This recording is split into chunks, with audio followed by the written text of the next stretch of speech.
So now I call on stage the moderator of our next session, Dr. Tejal, to please come on the dais. And I also call on stage the next speaker, our very own Dr. MANOJ, a consultant neurologist. Big round of applause for Dr. MANOJ. He has been supporting his hospital, WINS Neurological Hospital, has been supporting all our past events, including the current one. Thank you, sir. The interesting. Hello friends, I am Dr. MANOJ. I am a consultant neurologist. I have been practicing in Western suburbs for last more than 20 years. 4 years back, I established WINS Hospital, the first hospital for dedicated neurosurgical and neuromedical disorders treatment. We have got special facilities like neuro ICU, neurosurgical OT, neuro rehabilitation, neurophysiology, etc. I have got special interest in treatment of stroke, epilepsy and vertigo. Apart from my medical interest, I am also interested in current affairs, sports and traveling. Happy to see you over here in BMB MEDIMEET. Thank you. MANOJ sir is going to teach our delegates some quick and practical neurological examinations, thereby enabling us to get some job as a consultant at WINS Neurological Hospital. Over to you, sir. Good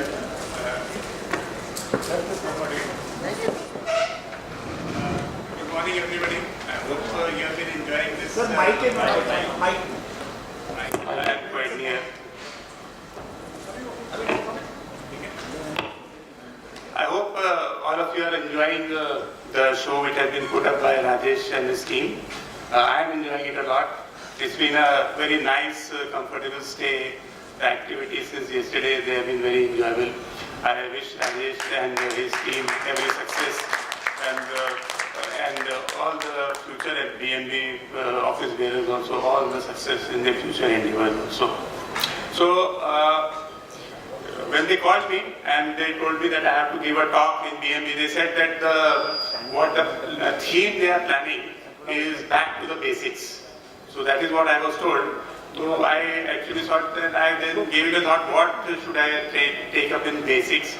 So I thought, why not to take a bit of a neurological examination, which I'm sure all of you know, but just to recapitulate, and maybe there are some finer points which in the course of my practice, which I picked up and found useful. So I will be trying to share those pearls, diamonds and rubies with you. So, and not only that, after my session, during the session also, I will be having some questions to you, and there are some exciting prizes to be won by the people who are answering it correctly.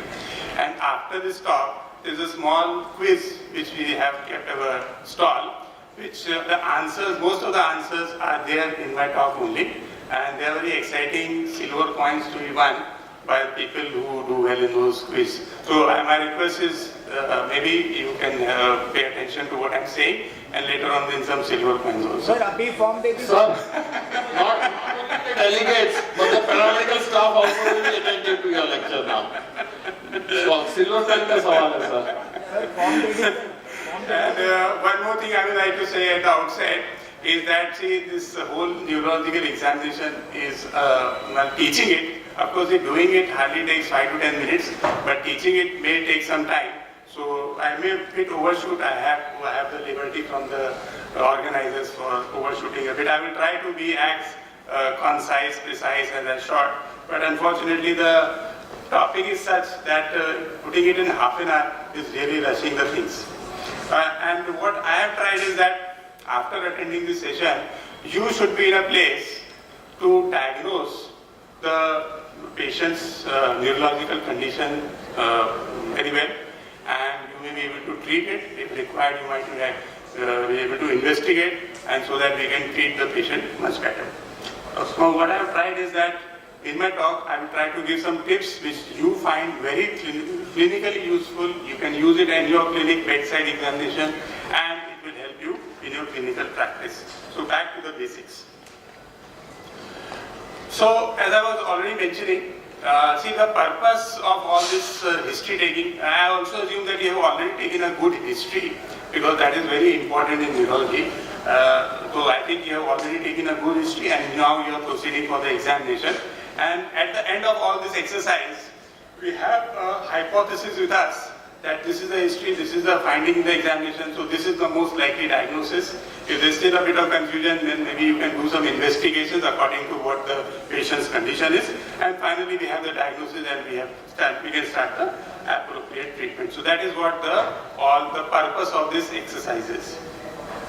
So what are the components of the neurological examination? First is the higher functions, then we have the cranial nerve examination, we have the motor system, sensory system, and the coordination and some extrapyramidal and other movement disorders also which we will be showing if possible. So coming first to the higher functions. See, before we check for the higher functions, there are 2 or 3 conditions which have to be met. First of all, patient has to be conscious. If you are going to ask him some complex questions regarding his mental status, how is his brain functioning, if the patient is drowsy, patient is stuporous, there is no point in doing a higher mental function examination. So first couple of criteria to be met is that first patient should be fully conscious. If he is disoriented, drowsy, stuporous, unconscious, there is no question of doing a mental function examination. Second, the speech should be normal. So, see, many times it is difficult to say that whether the patient is having a speech problem, that is why the patient is not able to cooperate with you in the higher mental functioning, or the patient is disoriented, drowsy, or he has a condition known as encephalopathy. So how should we differentiate a patient who is having an encephalopathy versus a patient who is aphasic, who is not able to do this higher mental function? So one or two very practical things which I have seen is that those patients who have encephalopathy, they will not be attentive. They will not be making an eye contact. If you try to speak to them, they will be looking somewhere else. They are not attentive. Second thing, a patient who has got aphasia will be trying to make eye contact with you. He will be trying to understand what you are saying, but because of his speech problem, he will not be able to speak. So what you can just ask them some simple commands. Like a patient, you just show him the tongue. Take out your tongue. So even a patient who has got gross aphasia will be able to take out the tongue. You tell him raise the arm, he will be able to raise the arm, because these are some things which don't require speech centers. They are very at the basic level. So they are able to do these tasks, even those patients who are globally aphasic. On the other hand, a patient who is encephalopathic, so if you tell him show your tongue, he will not be able to do that, because he is not following you, he is not paying attention. The problem with aphasic is not the attention. The problem is that he is not able to verbalize or understand what you are saying. So that is how we differentiate between a patient who has encephalopathy and a patient who has got aphasia. So if a patient has got encephalopathy, then there is no point in doing a higher mental function. Then patient goes into an entirely different type of management. We will focus on the patient who is conscious and who is now and proceed for the further examination. So then we have to check the speech, as I told you. So basically all my talk now, I will be focusing a bit on the anatomy and the physiology also. Because without having some sort of a basic understanding of the anatomy and the physiology, it is not possible to understand neurological examination also. So basically, if you see, there is in the brain, there is a area which this part of in the frontal lobe, which is known as the Broca's area. This is the one which has got the motor part of the speech. Then we have this Wernicke's area, the green one, which has got the understanding, comprehensive part of this thing. So if this is connected by a fasciculus which is known as arcuate fasciculus. So this is the basic circuit of the speech. Then there are a lot of association areas of the frontal lobe, the temporal lobe, and the occipital and the parietal lobe, which are also involved in the speech. But this is the basic central circuit. Now, if a patient has got a basic central circuit intact, so if you tell him, मेरा नाम doctor Manoj Rajani है, you repeat it. So he will be able to repeat it. He may not be able to understand anything else or whatever, but at least this much he is going to be able to. If suppose he is able to repeat this, this means that this circuit is intact. So you said you have to speak after me.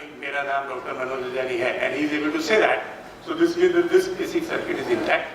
If on the other hand, if the patient is not able to say that, but he keeps on speaking something which is gibberish, so this means that the patient is having a type of Wernicke's aphasia.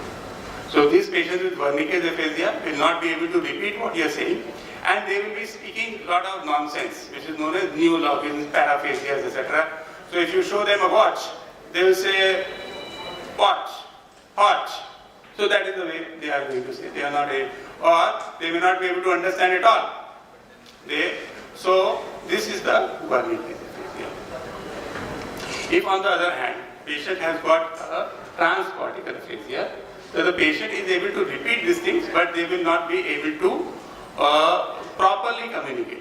Suppose in motor aphasia, what will happen is that the content of the speech will be normal, but they will not be able to speak the words properly. The sentence output will not be proper. Suppose instead of saying, Mera naam Dr. Manoj, Mera Dr. Rajani. So this is the motor part. The motor part is affected. So they will not be able to bring out the sentences properly. If the main Broca's area is gone, they will not be able to repeat it. If suppose this area is involved, this is known as the association areas, then they will be able to repeat the sentence, but they will not be able to say it in a very fluent manner. Or other parts of the speech will be affected. The content of the speech, they will not be able to produce all the words.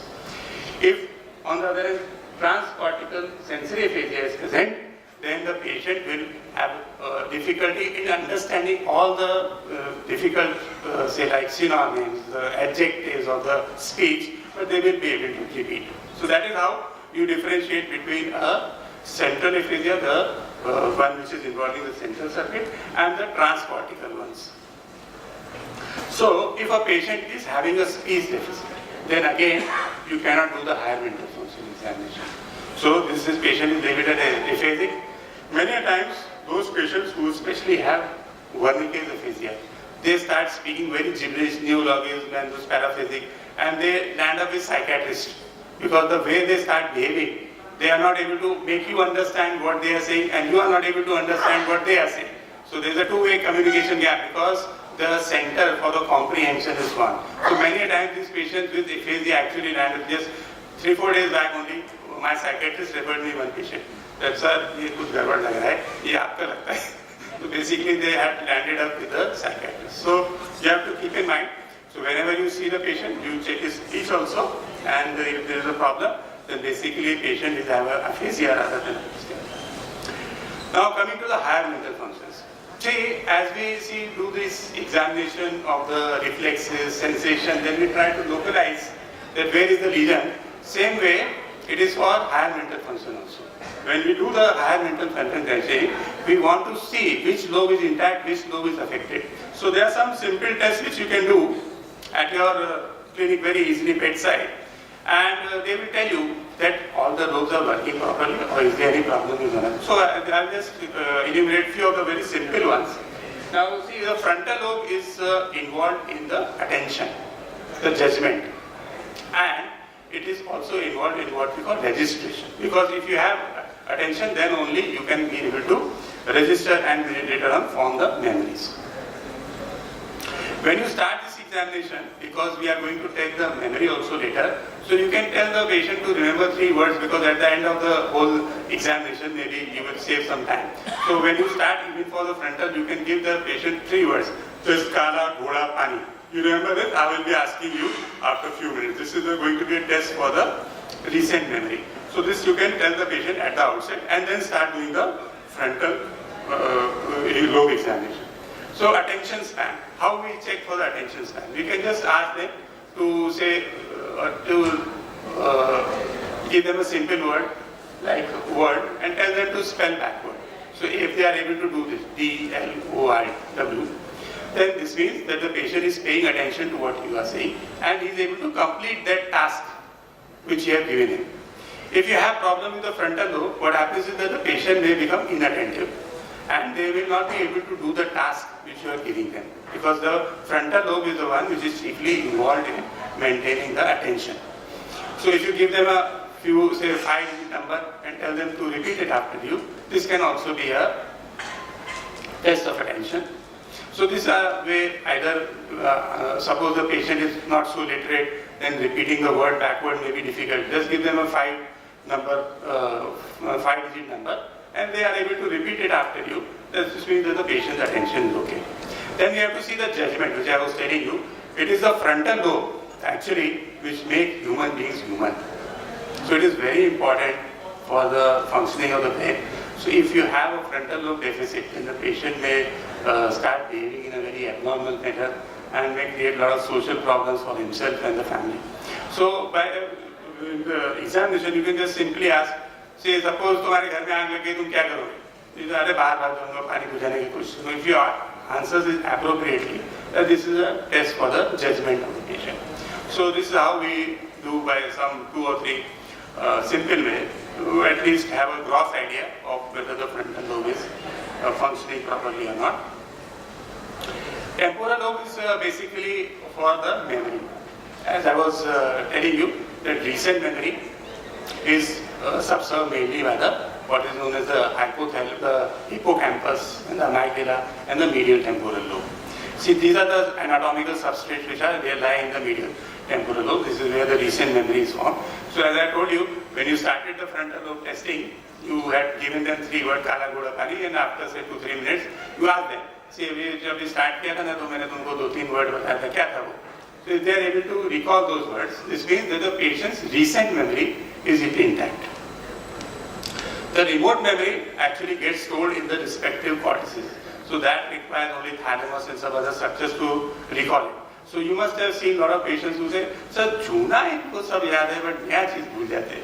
So that is what the common presentation is when the patients present to you with Alzheimer's disease or problems with the temporal lobe, that they are not able to form the new memories. So that is a very important history which you get, and when you examine and get this problem, then you see it's a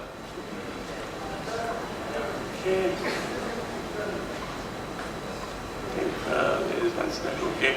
So before we go to the cranial lobe, we also mention about the parietal lobe. Parietal lobe basically is for the cortical sensations. So what you can give a coin in the hand of the patient, tell him to close his eyes, and then give a coin, and just tell him to what is this object which I have given you. So it's a coin. So this means that the higher cortical sensation is intact. Or you give him a simple calculation. You know, the calculator of the brain is in the parietal lobe. So if they are able to calculate, then they will be able to tell you that this is you give them a simple sum, and they are able to calculate this level. Occipital lobe is mainly for the vision and for the visual association area. So suppose this is a pointer. I know it's elongated, it's long, it's grey in color, and it is got a rectangular shape, but this is actually working as a pointer. This is actually this understanding is from the occipital lobe and the parietal lobe. So this is how our brain, the optic nerves, the eye optic nerves and the visual pathway are sending the signal to the brain. But actually it is the brain which is interpreting that this object is a pointer or this is a pen. So this is all done by the visual association area. So if a patient has got an occipital lobe problem, then they may be able to see, but they will not be able to recognize. So when they walk, they will not bang into objects. But if you give them a watch, they will not be able to understand what is a watch. That is what happens with the problems of the occipital lobe. Now coming to the cranial nerve, this is a short acronym for all the cranial nerves on occasions of treat the attractive visitors. This is something my RMO suggested to me to put in my lecture today. So I am honoring him, I put this. So coming to the first nerve, it's olfactory nerve. We check by the smell. Mostly loss of smell is most of an ENT problem. Sometimes really because of some frontal lobe lesions or head injury, most commonly we can get loss of smell, which is because of a neurological problem. Coming to optic nerve, these are very important. The second nerve. When you see for the vision, see it is very important to check 2 things. One is the field of the vision. So what you have to do is to make the patient's eye closed and sit across the patient and show the hand in all the 4 quadrants, and the patient is able to make out this means that the patient's field of vision is okay, and then do the same thing on the other side. So usually the neurological lesions present with mostly some defects in the field of the vision. Then depending on where the site of lesion is, that I will show you later. And then examination of the pupil is very important. Because if you have some problem with the optic nerve, there will be a problem with the vision. Because very important to determine, suppose a patient presents to you with a vision loss in one eye. Now whether it is an ophthalmic lesion or a neurological lesion, very important clue is the checking of the pupils. I will show you in the one video in the next slide. So if you have a patient who is presenting to you with a visual field loss completely in one eye only, plus there is maybe a pupillary involvement, then this shows that the lesion is most likely over here in the optic nerve, because this is the where it is only possible. On the other hand, the patient starts developing what is known as the bitemporal avianopia. So this is only where the nasal fibers cross, and then this is the only place in the pituitary lesions or the suprasellar lesions which can lead to this type of bitemporal avianopia, in which the patient cannot see on the sides. He can have more of a tunnel vision. The sides are gone. So this happens sometimes in pituitary tumors, etc. Then you can have later on, as the lesions are more posterior, you get what we call homonymous avianopia. And in cortical, you may have a macular sparing, because the cortex, the macula is supplied by a different artery. So this is how we are able to differentiate that where is the site of the lesion. And as I was mentioning, we can do examination which is to check what is known as relative afferent pupillary defect. In this, you see, you just shine the light. You see, when the patients, we are shining the eye in the light in the left eye, the pupil is constricting. But on the right side, when you actually shine the light, the pupil is dilating. So instead of constricting, it's dilating because this patient has got an optic neuritis. So this is a pupil on the affected side. Even when you shine the light, it is not going to constrict. But when you shine the light in the opposite eye, it is going to constrict. So this is known as relative afferent pupillary defect. It's a sign of optic nerve involvement. So if you have a patient who has got a visual loss in one eye with optic nerve involvement, the pupil will be affected. So this is very important take-home message, how to differentiate ophthalmic from a neurological mistake. Eye movements are a bit complex, but I will try to speak about very simple things and keep it very simple as far as possible. So as you know that see the sixth nerve is involved, supplied by the sixth nerve supplies the abducens muscles, and it is responsible for the lateral movement of the eye. The third nerve supplies most of the muscles of the eye, and the proclear supplies what is known as the superior oblique muscle. So when we see for these patients examination, the involvement of the cranial nerves gives us a very important and a good way to see what are the actions of the nerves. So if a patient who has got a third nerve palsy presents to us, it will show us what the third nerve is doing, which in this patient is not being done. So if you see this patient, he will have the third nerve palsy and the eye has gone down and has gone out. So basically what the third nerve was doing, it was supplying those muscles which are responsible for the adduction, the medial rotation, the elevation, and the pupillary fibers are also there in the third nerve. Therefore, if you see, the pupil is also involved. Sometimes the pupil may not be involved in a third nerve palsy.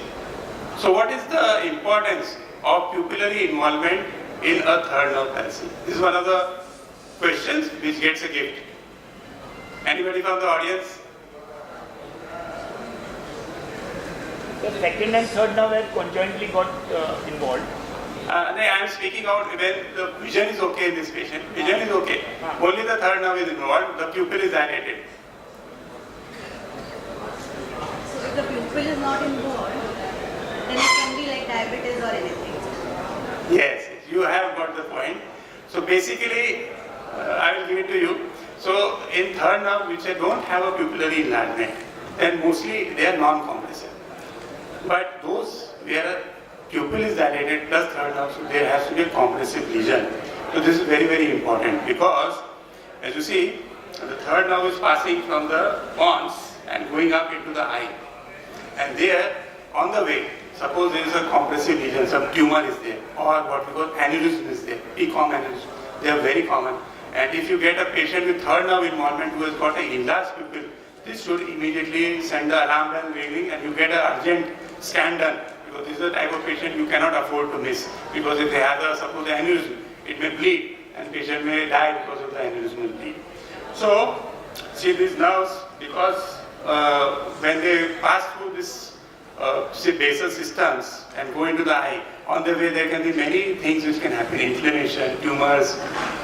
When the patient has a third nerve involvement because of a lesion in the midbrain, then patient will also have ataxia, vertigo and all those things which will also be there. So this presence of ataxia, vertigo and plus third nerve involvement points towards the brainstem involvement. Okay. Sixth nerve palsy, as I was telling you, if a patient's sixth nerve is involved, what will happen is the eye goes inside. It goes inside. So this shows that the sixth nerve was responsible for taking the eye outward. The abduction, that was the normal, action of the sixth nerve. Now because they involved, it is going inside. So this is a very commonly affected nerve, especially whenever it was a very long course, especially raised intracranial tension, etc. It can be. So if a patient has got a headache with a sixth nerve palsy, again very important.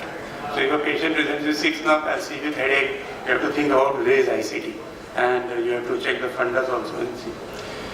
On the other hand, the fourth nerve, what happens is that basically this nerve is involved in intorsion and depression of the eye. So therefore what happens is that once these patients get these problems, they may not get double vision, etc. when they are doing the normal course of activities. But when they read, so what happens with reading, what you want is that the eye should be intorted and it should be looking down. This is precisely the action of the superior oblique muscle which is supplied by the trochlear nerve. So in the history only you come to know that the patient is suffering from a fourth nerve palsy because they are having double vision while reading.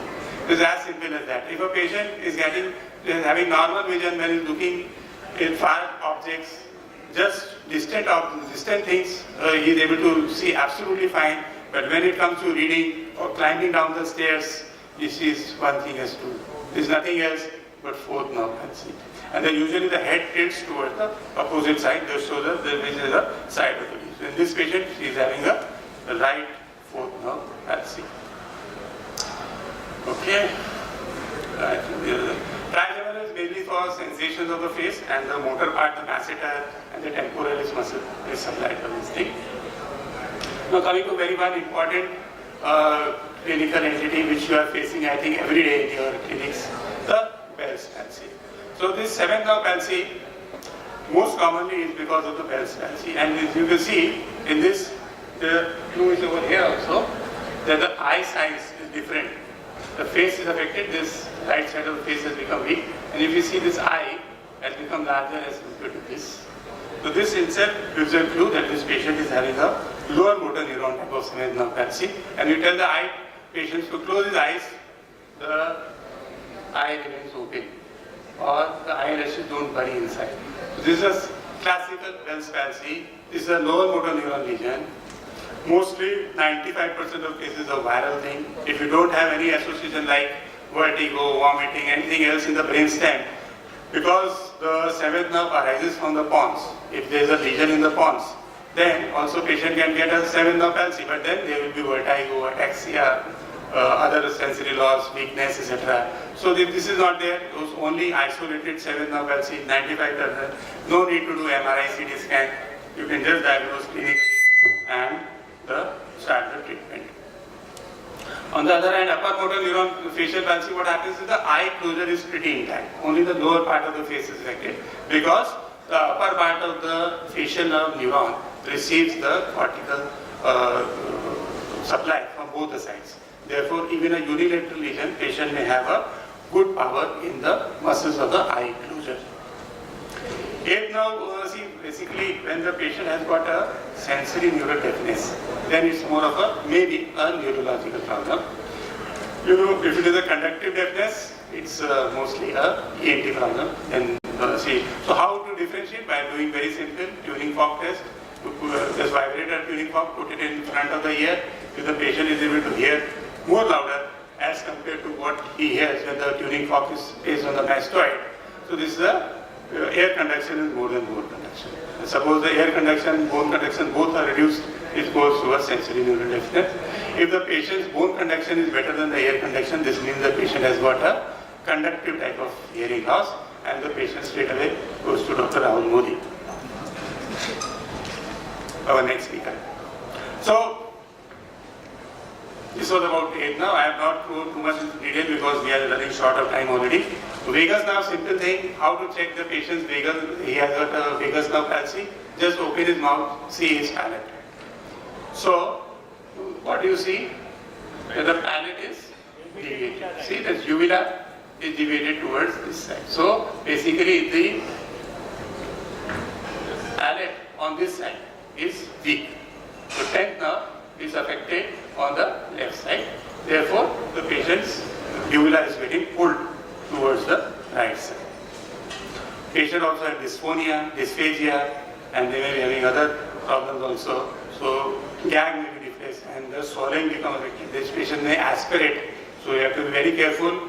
If you have a 10th nerve palsy, you put in a rice tube immediately. Don't let the patient eat through mouth, otherwise they can get into a lot of troubles. Spinal accessory nerve, just take the patient shrug. You can see this thing. Now this is a 12th nerve palsy. Now you see that the patient has a deviated tongue. So this is because of 12th nerve palsy. So which is the side which is affected? Which side is weak? Left side or right side? Patient's tongue is deviated towards the left side. The right side, sir. Which is weak? Right side. Right is weak. And see, there are two options only. Now the next one will be right one. The left one which is weak. Because you see, one of the things is that the atrophy. See, this part of the tongue has become atrophic. This is the normal nutrition of the tongue. Here it is atrophic. So, one of the things is that. So, what has happened is that this tongue has become atrophic. Second thing, the tongue, the normal tongue pushes the tongue towards the opposite side. The two halves of the tongue, they keep on pushing on the other side. So the right side is able to push towards the left. In normal course, what happens is left is also pushing towards the right. So both of them are actually acting together, so the tongue comes out straight. But when you have weakness on one side, the tongue will deviate towards the weak side. Because the opposite one is active, the weak one is not able to counteract that. So, and the other two is the atrophy. So I think Ashay will get the prize for this. So, this is how 12th nerve palsy is there. All these cranial nerves, see, you have to, when you see a patient with cranial nerve palsy, you have to ask for associated symptom. Is there any vertigo, ataxia? Because see, all these cranial nerves are coming from the brainstem. So if there is something like ataxia, vertigo, sensory loss, hemiplegia, then this shows the patient's brainstem is involved. If it is not, then it is in the course of the base of the brain coming towards their innervation. That is where during the course of the cranial nerve, the lesion may lie. So accordingly, you have to see, you have to do the local examination, is there any lymph node, etc., which you can palpate. And then, of course, required you do a CT scan, MRI to find out is there any. I think I'm running short of time, but I will just try to quickly finish off the motor system at least. So when you start the motor system examination, first of all, you have to see that how's the nutrition, tone, power, and deep and reflexes. See, when we, as I was telling you, when we do all this examination, we have to see ultimately reach to a diagnosis. And when we do the examination, we try to find the patterns in which the weakness is there. Because see, it may not only, see, it is not no fun in just remembering every muscle and every nerve, etc. What you have to see is the broad picture. You have to see how the pattern of the weakness is there. So, there are some clues which may help you. One is that if there is atrophy. So atrophy, now you see whether this atrophy is in a muscle which is supplied by a particular nerve or it is a more generalized atrophy. Is there any associated sensory loss present with this? If there is sensory loss present with atrophy, it is better for the patient. Because you know, there is one more very dangerous entity in which there may be atrophy but no sensory loss. What is that? Motor neuron disease. If motor neuron disease is there, unfortunately we don't have a good treatment. So if a patient has got atrophy with a sensory loss, it's good for the patient. And you have to see that what is the pattern, again, whether it is fitting into nerve pattern, it is fitting into a radicular pattern, it is fitting into a spinal cord, it is fitting into a, like a syringomyelia also can lead to atrophy, but then there is sensory loss associated with it. So we have to see, in this picture I have shown a patient having a, what we call claw hand because of a atrophy of the involvement of the ulna. On the other hand, we have a muscle hypertrophy. Now this muscle hypertrophy can occur in very few disorders. One of the important disorder which I have shown in this is which one? Duchenne. Who said Duchenne? Ashe. You haven't. So this is Duchenne actually, and this can happen with some rare other disorders also, like sometimes they live with hyperthyroidism, you can get some muscle atrophy, but they are very selected causes of muscle hypertrophy as compared to atrophy. Then we see the tone, the clasp knife, the lead pipe, fog weaning, all of these are, if there is increase in tone, then it points towards something which is either upper motor neuron or extrapyramidal. So, and the decreased tone points towards the lower motor neuron. Normal tone is neutral. As I was mentioning, see, we have to see the patterns of the weakness. See, it's not just fun to just see everything with this finger is doing that. What is the pattern of the weakness? Say, if the suppose whole hand is weak. Yes. So what can happen is that the ulnar nerve, median nerve, radial nerve cannot alone make the whole hand weak. So it's the whole picture you have to see.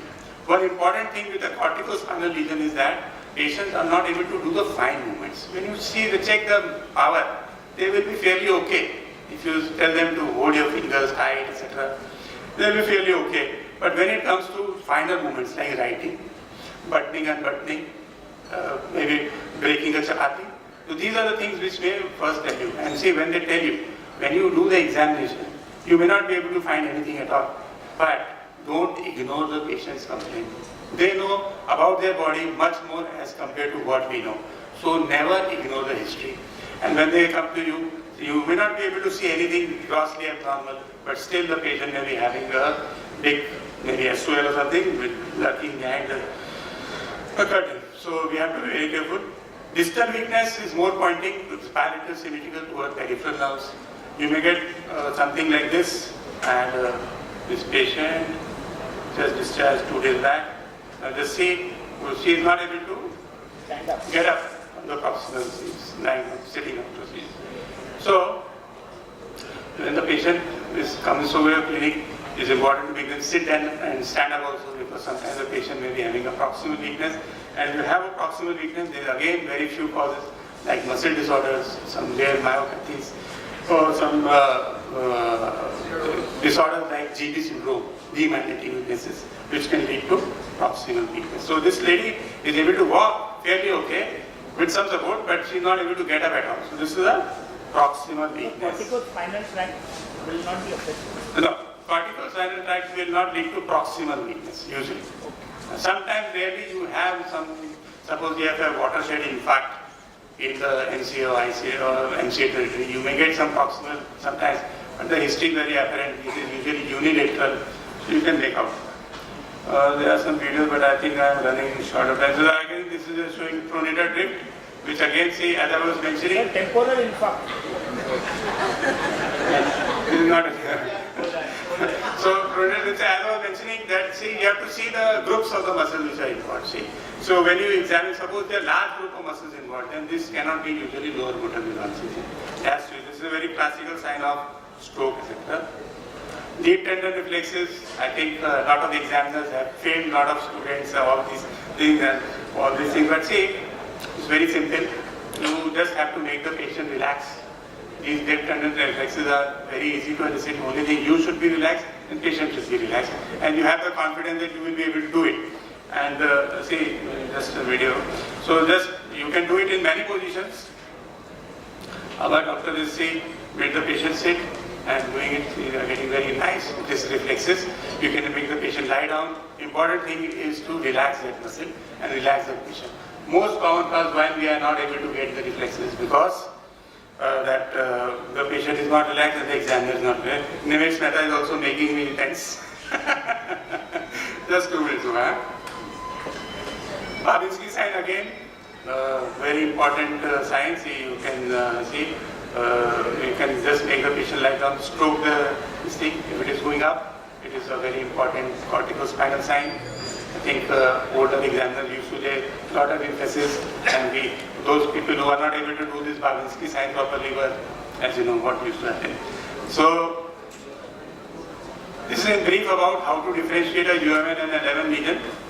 And I think this table summarizes that. I have already mentioned that there will be spasticity in upper motor and flaccid.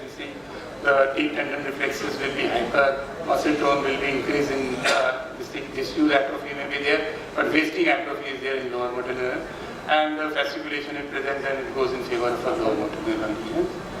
Nimesh, do I have more time? Or should I stop? 1 minute? So then I'll just briefly touch on the sensory system also. The sensory system basically are divided into the dorsal and the spinothalamic sensations, because maybe just to recollect some basic neuroanatomy, that the fine touch, the position sense vibration and the joint sense goes from the posterior column up into the what is called as a medial lemniscus, and then it goes into the thalamus followed by the parietal cortex. The spinothalamic sensation, which are the temperature and the pain, will be carried by the spinothalamic tract, which actually crosses over in the spinal cord only over here, and then it ends up in the lateral spinothalamic tract and goes into the thalamus followed by the parietal cortex.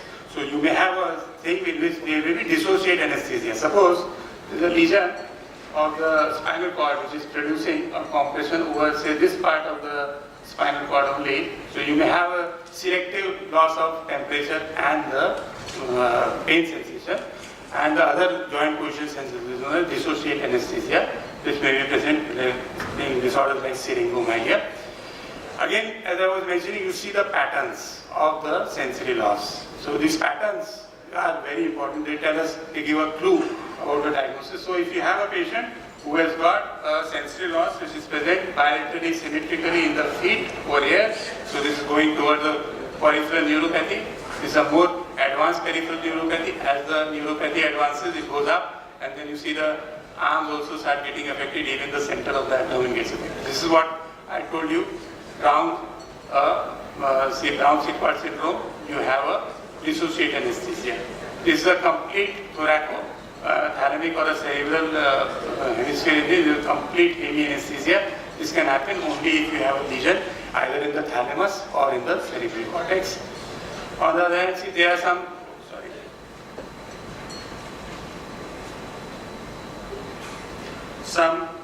vestibular patterns which will tell you this is like a peripheral sensory loss. This is a carpal tunnel syndrome. The ulnar nerve, its involvement is, as you know, this is a C8 radical, C6 radiculopathy which is shown here.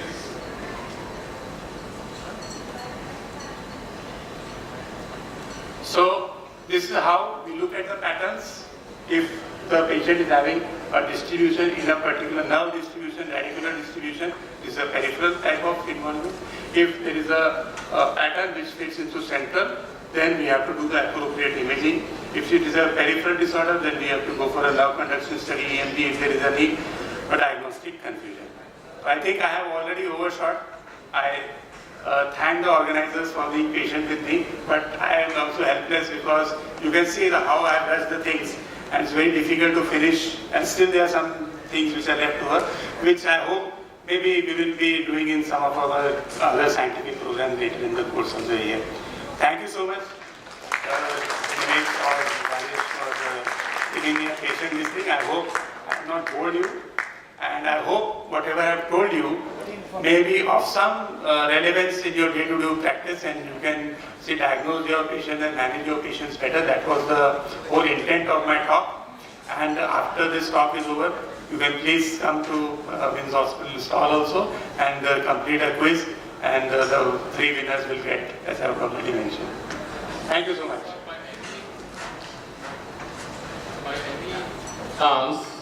Are you planning to have chain of centers of Winds Neurological Center One is in and planning to appoint BMB members on your payroll, because the kind of way extensively you explained the basic investigations, I mean, definitely deserves a big round of applause for that. Was quite elaborative, was quite informative.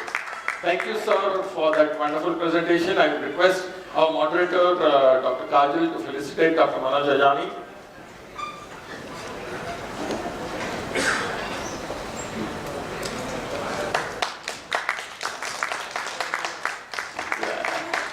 Listening to you is always a pleasure.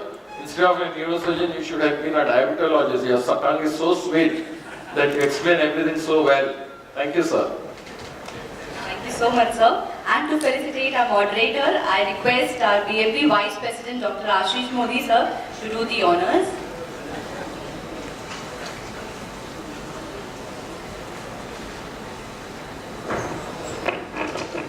A big round of applause for our moderator also.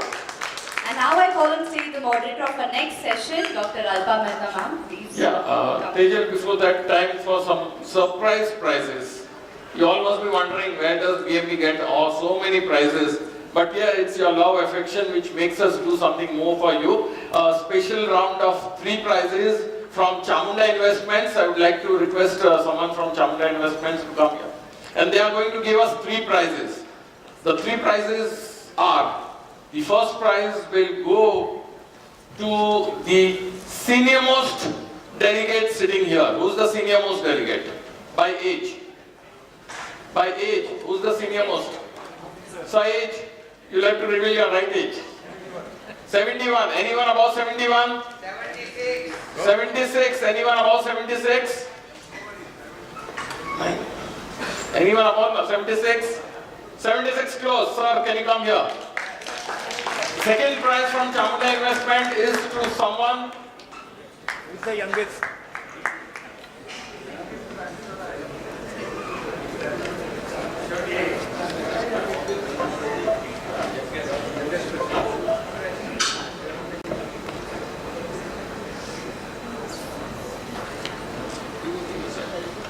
Yeah, the second prize goes to. The second prize is for someone who's the youngest, of course. Who's the youngest? Youngest BMB delegate. Youngest BMB delegate. He raised his hand. Doctor delegate of this conference. BMB member.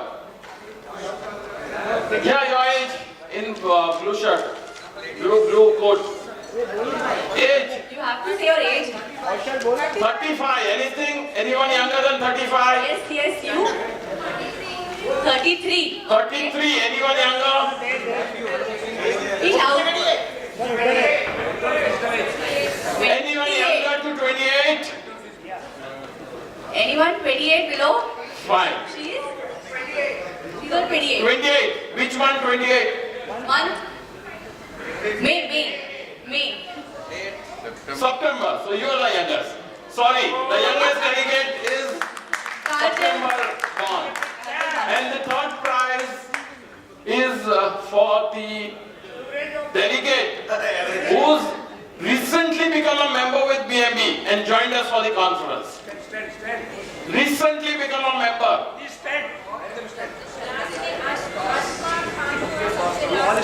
Asma Khan. Asma Khan. Yes. Yeah, so she's the last one who became a member and registered simultaneously. That was just 3 days back. 2 days back. So definitely you deserve, all of these 3 people deserve a prize from Chamunda Investment. I would request Chamunda Investment person. The gift to all 3 of you are from Chamunda Investments. Please give me your visiting cards. We will deliver at your clinic or at your home, whatever convenient for you. This was spontaneously planned. Seeing our enthusiasm, they also became so excited that they want to give the prize to these 3 unique people. Big round of applause to them. Kindly collect their cards and hand over the gift to them. Thank you, sir. Thank you. Friends, there are many more bumper prizes. All the stall people are very well excited and ready to support us. We will take those prizes majority of them will be at the end of today's show after all the lectures are over and before you go to have your lunch. So kindly stay glued to your seats.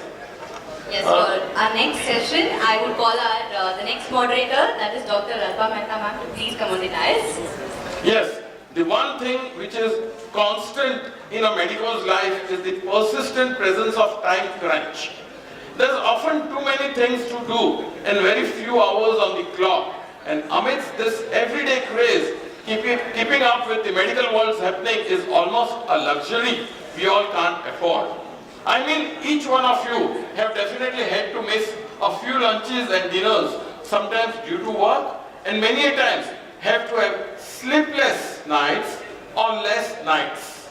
So my question right now in the question round is, which part of the brain is important for sleep? A very basic question. Please raise your hand, no prompting, please. Which part of the brain is responsible or important for brain?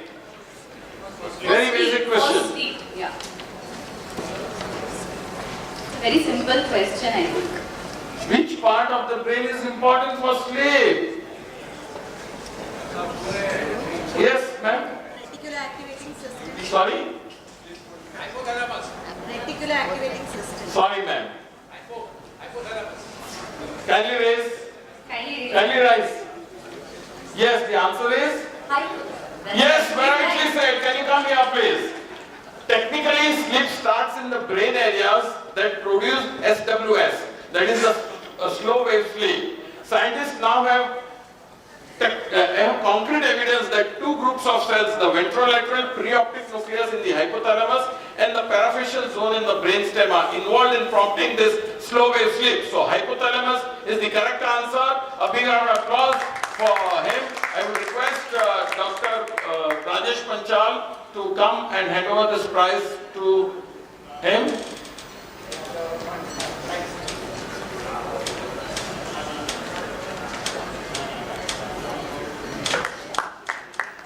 Prizes for this round was sponsored by Microtech Unicam, courtesy Dr.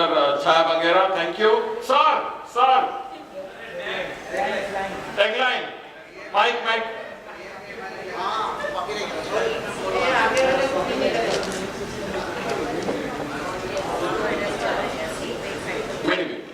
BMB मेरी जान पहचाने इसकी MEDIMEET. Thank you, sir.